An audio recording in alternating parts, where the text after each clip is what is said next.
मानसिक समस्याओं को कैसे ठीक करें, ये सिखाया जाता है।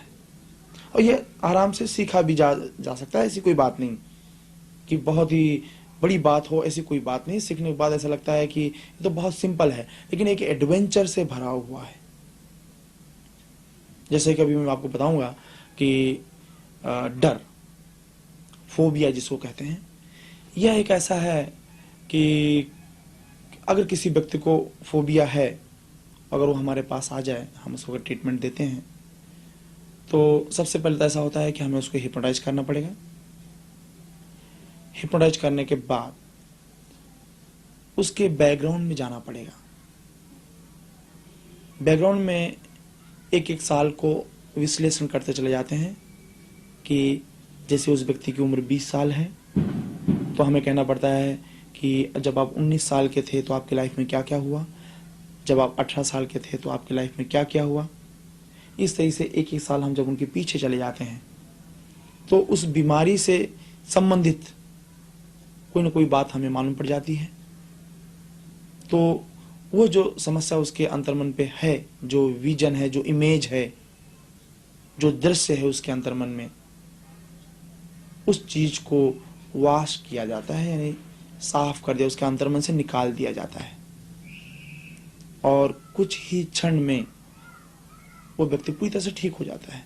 एक आश्चर्य का विषय है कि कैसे ठीक हो जाता है। इसमें आश्चर्य जैसा कोई बात नहीं है कि एक टेक्निकल सिस्टम से सीखने की जरूरत होती है कि कॉन्शियस माइंड को कैसे सुलाया जाए, सब कॉन्शियस माइंड को कैसे सजेशन दिया, यानी ऊपरी मन को कैसे सुलाया जाए, उसके अंतर मन को सूचना कैसे दी जाए। यह टेक्निक सीख कर कोई भी व्यक्ति हिप्नोटिस्ट बन सकता है। तो ये सवाल होता है कि हम क्या करें, सीखने के लिए क्या करें। जाहिर है कि किताबें हैं, स्कूल हैं हिप्नोटिज्म के, इसके थ्रू सिखाई जा सकता है, ऐसी कोई बात नहीं है। और किताबों के थ्रू भी सीखा जा सकता है। लेकिन जैसे ही कहा कि थ्योरी और प्रैक्टिकल में फ़र्क होता है, तो जाहिर है कि किताबों से थोड़ा सा ये तो प्रभाव पड़ेगा ही।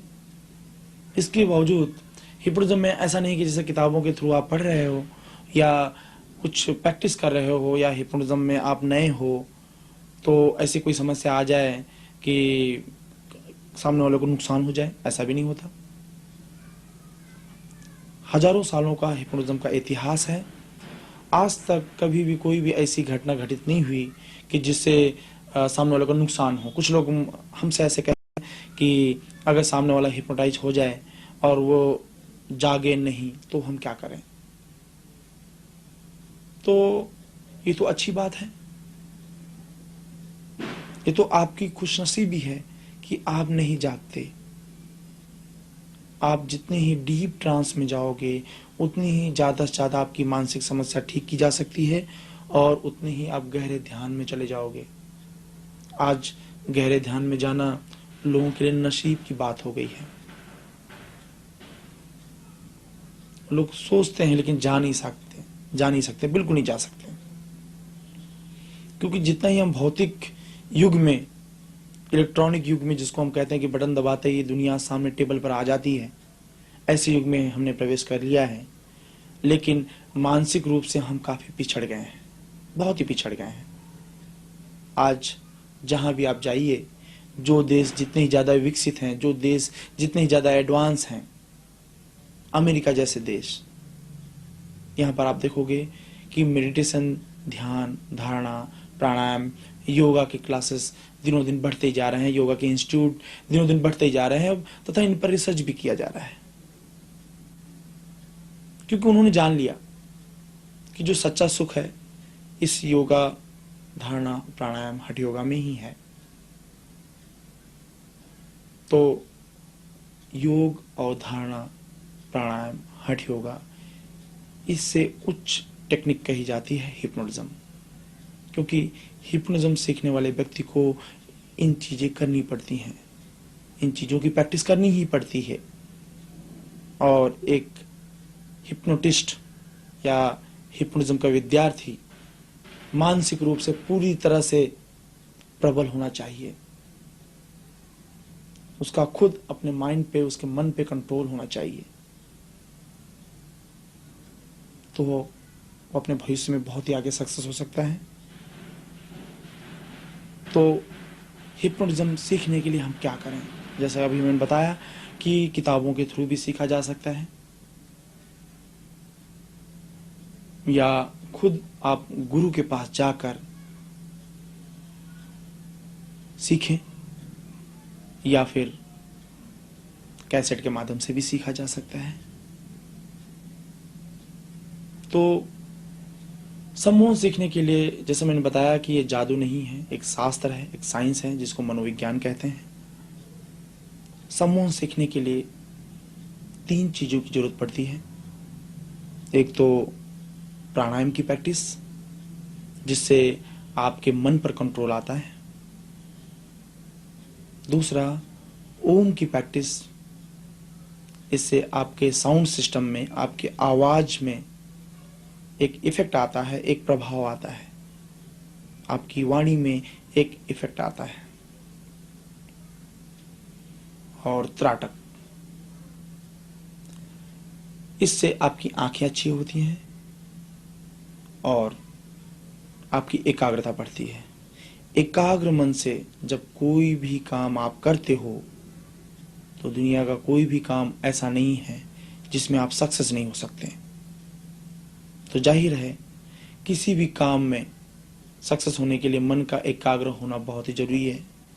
इसी तरह ध्यान, धारणा, प्राणायाम या कोई आध्यात्मिक काम में जब आप एंट्री करते हो, प्रवेश करते हो, तो धारणा से शुरुआत मानी जाती है, यानी एकाग्रता से उस मेंटल लाइन में जो एंट्री आप कर रहे हो, मानसिक लाइन में, जो आध्यात्मिक लाइन में जो आप प्रवेश कर रहे हो, तो वो प्रवेश जो है एकाग्रता से शुरुआत की जाती है।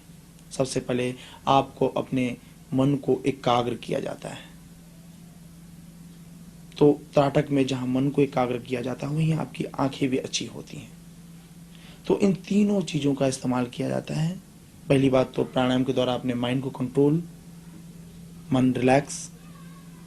दूसरी, अपने आवाज पे कंट्रोल, आवाज पर एक प्रकार का प्रभाव होना चाहिए। तीसरा, आपकी आंखों में और आपकी एकाग्रता ये बढ़ती रहनी चाहिए। तो इन तीनों चीजों को जब आप इस्तेमाल करते हो एक खास प्रकार की पद्धत से, एक खास प्रकार की टेक्निक से, तो आपको सरप्राइज होगा कि आप बहुत आसानी से सामने वाले को हिप्नोटाइज कर देते हो। वैसे हिप्नोटिज्म के बारे में कहा गया है कि दुनिया में सिर्फ 90% लोग हिप्नोटाइज हो सकते हैं। 100% हिप्नोटिज्म सक्सेस नहीं है, यानी दुनिया का कोई भी व्यक्ति इच्छा के विरुद्ध किसी भी व्यक्ति को हिप्नोटाइज नहीं कर सकता। कोई व्यक्ति नहीं चाहता, हिप्नोटाइज होना ही नहीं चाहता। कोई व्यक्ति आर्ग्यूमेंट कर रहा है, किसी के मन में डर है, किसी के मन में भाषा का प्रॉब्लम है, या सामने वाले व्यक्ति पागल है, ऐसे व्यक्ति बिल्कुल हिप्नोटाइज नहीं होते, हो ही नहीं सकते। ऐसे व्यक्ति को हिप्नोटाइज किया ही नहीं जा सकता। ये व्यक्ति और छोटे से लेकर 11-12 साल तक की उम्र के भी बच्चों को हिप्नोटाइज नहीं किया जा सकता है। 11-12 साल के बड़े जो बच्चे हैं उनको हिप्नोटाइज किया जा सकता है, क्योंकि छोटे बच्चों में समझने की ताकत बहुत ही कम होती है। तो कहने का मतलब ये हुआ कि 11-12 साल की उम्र से लेकर कोई भी उम्र तक उनकी समस्याओं को हम ठीक कर सकते हैं हिप्नोटाइज करके। वैसे हिप्नोटिज्म क्या है, इसके बारे में तो हम आपको प्रैक्टिकल दिखाएंगे ही, जिसे देखकर आप अच्छी तरह से समझ सकते हो और सीख सकते हो। किस तरीके से बोलना है, किस तरीके से नहीं, ये आपको थोड़ी देर में दिखाया जा रहा है, जिसको प्रैक्टिकल देखकर आप पूरी तरह से समझ सकते हो कि पोस्ट टेक्निक क्या है, हिप्नोटिज्म क्या है, हिप्नोथेरेपी क्या है और हिप्नोटिज्म शो क्या है। जी, ये जो आप देख रहे हो ये मराठी में लोगों को हिप्नोटाइज किया जा रहा है। इसको मास हिप्नोटिज्म कहते हैं। इसके द्वारा एक से ज्यादा लोगों को हिप्नोटाइज किया जा रहा है और ये जो आप देख रहे हो इसी को मास हिप्नोटिज्म कहा जा रहा है। कुछ ही क्षण में ये सब के सब सो जाएंगे।